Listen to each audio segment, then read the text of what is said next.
Hello everyone, welcome to 5th lecture of rotational dynamics. Today we have to study about conical pendulum.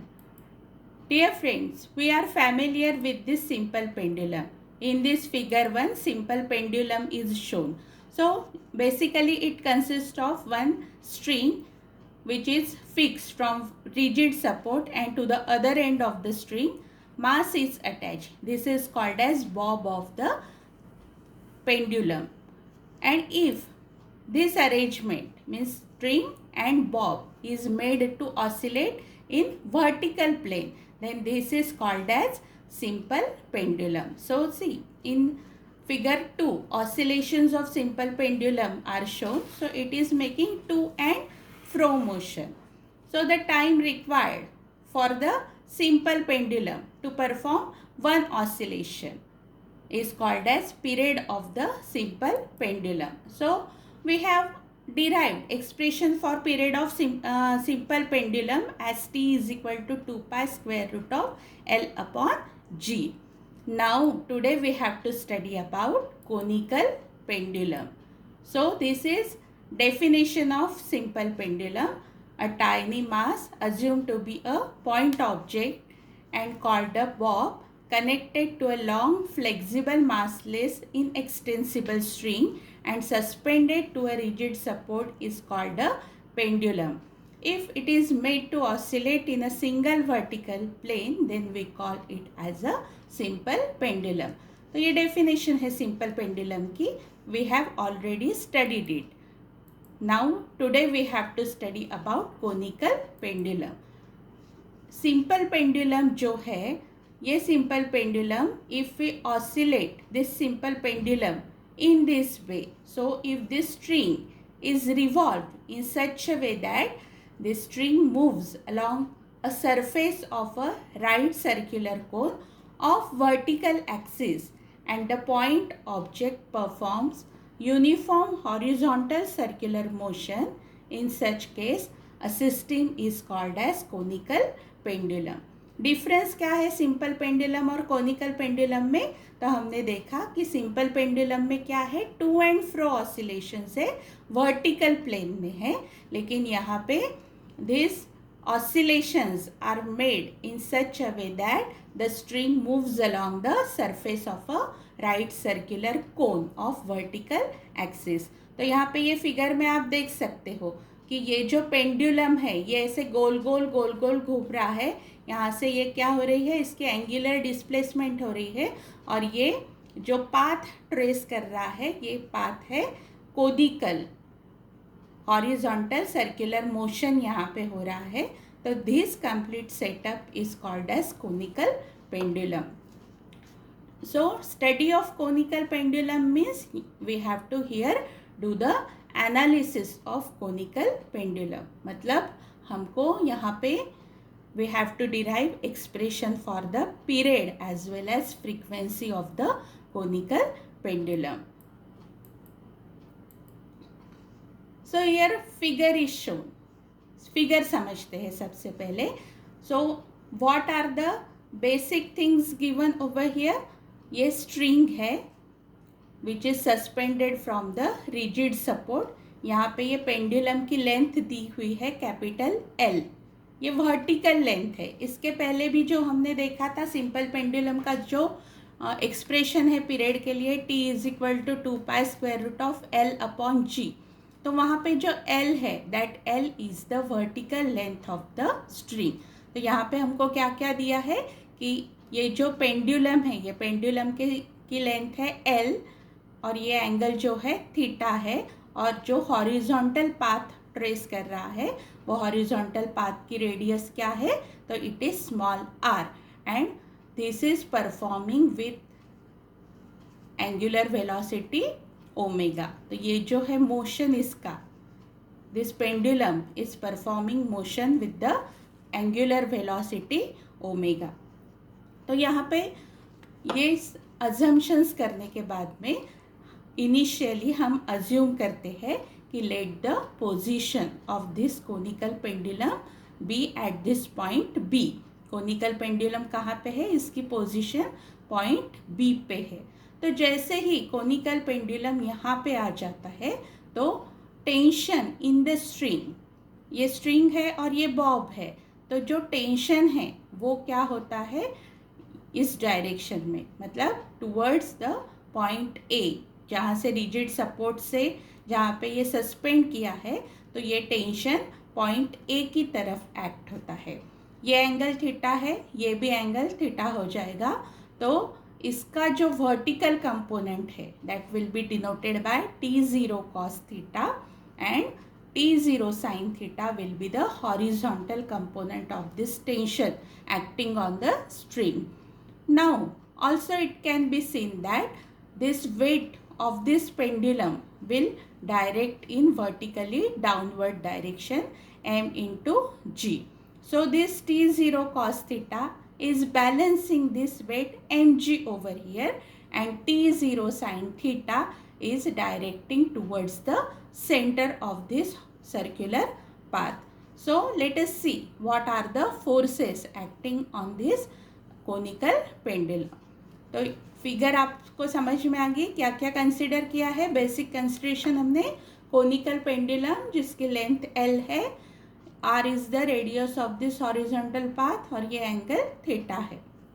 तो यहाँ पे tension act होता है towards a as well as wait in vertically downward direction. Tension को हमने दो components में resolve किया है, T0 cos theta, T0 sin theta. ये एंगल थीटा है इसलिए ये भी थीटा हो जाएगा। So this will become T0 cos theta, this as T0 sin theta. So let us see what are the forces acting on the bob. तो सबसे पहला क्या है, weight mg in vertically downward direction. Second है force T0 due to the tension in the string directed along the string towards the support A। अब ये T0 sin theta अभी बताया, T0 sin theta is directing towards the centre. तो ये क्या कर रहा है, this horizontal component of tension is giving centripetal force which is required for the circular motion of this conical pendulum. That's why we can equate this T0 sin theta is equal to centripetal force. This can be written as mr omega square, where m is mass of the bob, r is radius of the circular path and omega is angular velocity with which the conical pendulum is moving. दूसरी बात T0 cos theta, ये जो vertical component है ये balance हो गया है weight of the pendulum से। So we have equated T0 cos theta is equal to m into g. So we have called this as equation 1, this as equation 2। उसके बाद में हम करते हैं डिवाइड 1/2। क्यों? क्योंकि हमको अभी क्या करना है, we have to get the expression for the period of the conical pendulum. Divide करने के बाद में M R omega square divided by M G will give us T0 sin theta divided by T0 cos theta. अब यहाँ से ये M M cancel हो जाएगा and we get G sin theta divided by R cos theta. Will call this as equation 3। Omega square is equal to G sin theta divided by R cos theta. ये solve किया है हमने।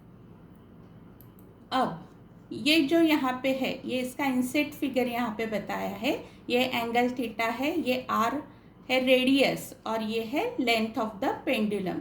तो यहाँ से अभी जो प्रीवियस एक्सप्रेशन था तो वहाँ पे हमने क्या देखा था कि ओमेगा स्क्वायर की वैल्यू निकाली थी। तो ये फिगर से मतलब ये ही यहाँ पे शो की है, साइन थीटा अगर हम लेते हैं तो हमको क्या मिलता है, sine theta is equal to R divided by capital L opposite upon hypotenuse. तो radius of the circular motion, ये जो सर्कुलर पाथ है ये पाथ की radius R is equal to ये एक्सप्रेशन से क्या मिलेगा, R is equal to L sine theta. तो we have equation 3 as omega square is equal to G sine theta divided by R cos theta. तो ये जो value यहाँ से R की मिली है L साइन थीटा, तो we'll substitute r over here from this. So we'll get omega square is equal to g sin theta divided by r की जगह l sin theta into cos theta. sin theta cancel हो जाएगा. We'll get omega square is equal to g divided by l cos theta. So after taking square root, we get omega is equal to square root of g divided by l cos theta. तो ये क्या मिल गई है, angular velocity omega is equal to square root of G divided by L cos theta. ये expression मिला है. अब हमको पता है कि ओमेगा क्या है. अगर T is the period of revolution of the Bob अगर हम कंसिडर करते हैं तो ओमेगा का फॉर्मूला इससे पहले भी हमने स्टडी किया है कि omega is equal to 2 pi by T. So in order to get T we can write t is equal to 2 pi by omega, and after substituting finally we get omega के previous expression से जो value हमको मिली है square root of g divided by l cos theta, that we have substituted over here. So finally we get t is equal to 2 pi square root of l cos theta divided by g. So this is the expression for the period of a conical pendulum.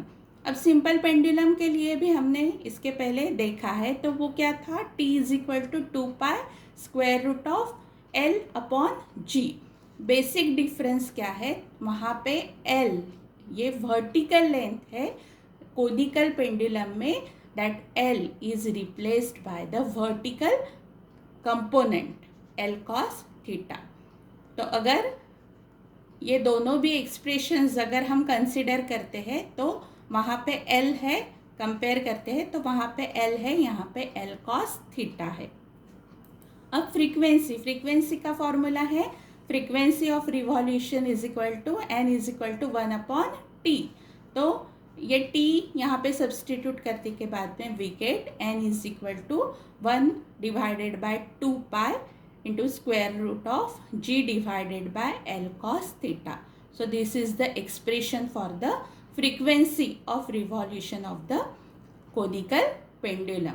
अब ये जो figure है, ये figure में यहाँ पे नीचे लिखा हुआ है कि इन एन इनर्शियल फ्रेम. तो ये जो सब कंसिडरेशन और ये जो डेरिवेशन हमने यहाँ पे किया है, we have derived here period of the conical pendulum. तो यहाँ पे हमने कंसिडर की है frame of reference as inertial frame of reference. तो इनर्शियल फ्रेम में क्या है, तो इनर्शियल फ्रेम में एक्सेलरेशन 0 है, यानी ऑब्जर्वर बाहर से ये फ्रेम को क्या कर रहा है, it is observing and accordingly the forces are seen like this. तो इनर्शियल फ्रेम ऑफ रेफरेंस में क्या है, all the Newton's laws of motion are valid. Now the same treatment can be given in non inertial frame. अब basic difference क्या है, तो non inertial frame का ही दूसरा नाम है एक्सेलरेटेड फ्रेम ऑफ रेफरेंस. तो यहाँ पे ये जो बॉब है, तो यहाँ पे नॉन इनर्शियल फ्रेम में जो ऑब्जर्वर है वो उस फ्रेम ऑफ रेफरेंस के अंदर में कंसिडर करते हैं. इनर्शियल में it is observing from outside. तो अगर ये सिंपल पेंडुलम के रेफरेंस से, यहाँ पे कोनिकल पेंडुलम के रेफरेंस से अगर हम लेते हैं तो नॉन इनर्शियल फ्रेम में अभी क्या होगा कि जैसे ही यहाँ पे ये बॉब ये पोजीशन बी पे आएगा तो outward force which is called as centrifugal force which is given by mr omega square will come in existence. अब ये फोर्स बैलेंस करने के लिए which is directing in outward direction away from acceleration, this force is always acting away from the acceleration. तो ये balance करने के लिए जो नेट फोर्स है, ये फोर्स इनवर्ड डायरेक्शन में है, जिसे हम क्या कहते हैं, सेंट्रीपिटल फोर्स है. मतलब नॉन इनर्शियल फ्रेम में किसका एग्जिस्टेंस है, सेंट्रीफ्यूगल फोर्स का है which is directing in outward direction. And in order to balance this centrifugal force there is inward centripetal force which is directing along the radius and towards the center of this circular path. और ऐसे ये दोनों forces एक दूसरे से adjust करते हैं और बाकी ये सब सिमिलर है. This is the vertical component of tension and this is weight acting in the downward direction. And in this way, in the frame of reference attached to the bob, the centrifugal force should balance the resultant of all the real forces, and thus we get here T sin theta is equal to mr omega square in magnitude. क्योंकि हमको पता है कि magnitude में centripetal and centrifugal दोनों भी forces का क्या है, फॉर्मूला सेम ही है. सिर्फ सेंट्रीफ्यूगल में negative sign is there which shows that this force is acting in the opposite direction to that of centripetal force. Centrifugal force का एग्जिस्टेंस कहाँ पे होता है, just in accelerated frame of reference. तो यहाँ पे फिगर 5 में we have given the same treatment in order to find the period of conical pendulum, but here we have considered non-inertial frame.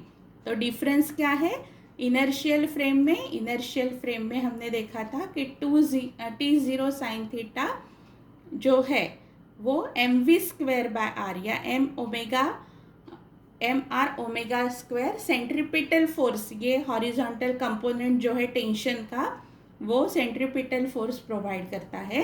And in non inertial frame centrifugal force का existence होता है, वो balance करता है ये inward centripetal force. So centrifugal force balances the resultant of all the real forces. तो ये expression क्या है, this expression is same as that of equation 1 which we have derived for inertial frame of reference. तो ये just basic difference है. इसके बाद में बाकी के अगर हम फिर से वही ट्रीटमेंट लगाते हैं T0 cos theta is equal to mg, so we are going to get the same expression for the period of the conical pendulum. अब ये जो हमने डेरिवेशन किया है इसमें ये दो बातें बहुत ही महत्वपूर्ण हैं. फर्स्ट है, for a given setup L and G are constant, thus both the period and frequency depend upon theta. यानी जो पीरियड का जो एक्सप्रेशन है T is equal to 2 pi square root of L cos theta upon G, तो वहाँ पे L and G एक particular setup के लिए कोनिकल पेंडुलम की लेंथ भी कांस्टेंट होगी, एक्सेलरेशन ड्यू टू ग्रेविटी भी कांस्टेंट होगा. इसका मतलब पीरियड ऑफ सिंपल पेंडुलम या फ्रीक्वेंसी ऑफ सिंपल पेंडुलम सिर्फ डिपेंड किसके ऊपर है, तो it is depending on just theta. उसके बाद during revolutions the string can never become horizontal. ये फिगर में हम देख रहे हैं, ये स्ट्रिंग क्या है, ये गोल गोल वर्टिकल एक्सिस के अबाउट टर्न होके कोन ट्रेस कर रही है यहाँ पे. लेकिन ये स्ट्रिंग जो है ये बहुत ही इंपॉर्टेंट पॉइंट है, during revolutions the string can never become horizontal.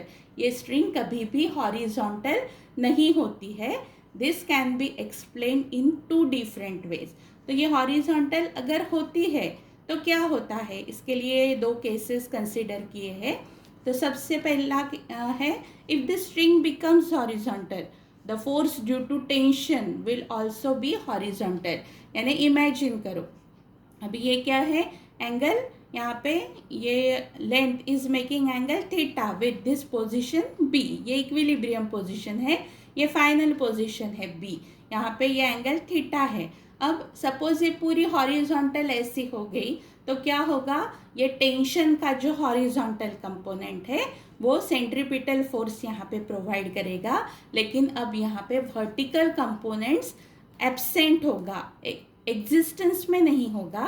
That's why in order to balance the weight of this pendulum there will not be any vertical component.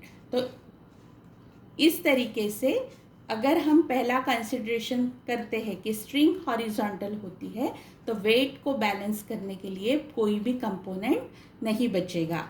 और अगर दूसरी केस, अगर मान लो कि ये थीटा 90 मतलब स्ट्रिंग हॉरिजॉन्टल हो गई है, तो जो एक्सप्रेशन हमने टी का डिराइव किया था उसमें कॉस थीटा के जगह हम कॉस 90 पुट करते हैं, तो हमको वहाँ पे we get period as 0 and 1/0 frequency, वो इनफाइनाइट हो जाएगी.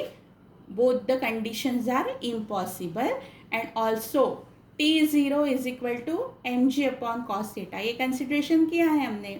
T0 cos theta is balance by weight, तो T0 is equal to mg cos theta. फिर से ये थीटा 90 आ गया, तो ये टेंशन और काइनेटिक एनर्जी यहाँ पे half mr omega square, omega again 2πf, f क्या है, इनफाइनाइट है, तो ये भी क्या हो जाएगी, इनफाइनाइट. मतलब अगर हम लेते हैं कि स्ट्रिंग हॉरिजॉन्टल भी हो गई घूमते घूमते, तो भी this tension as well as kinetic energy of the bob will be infinite, which is practically impossible. इसलिए ये दो बातें बहुत ही महत्वपूर्ण हैं. तो पीरियड सिर्फ डिपेंड करता है थीटा के ऊपर, और थीटा जो स्ट्रिंग है, theta never becomes 90 degree, or string of the conical pendulum never becomes horizontal. So in this way you can derive expression for the period as well as frequency of the conical pendulum by giving treatment either in inertial frame of reference or non-inertial frame of reference. Thank you.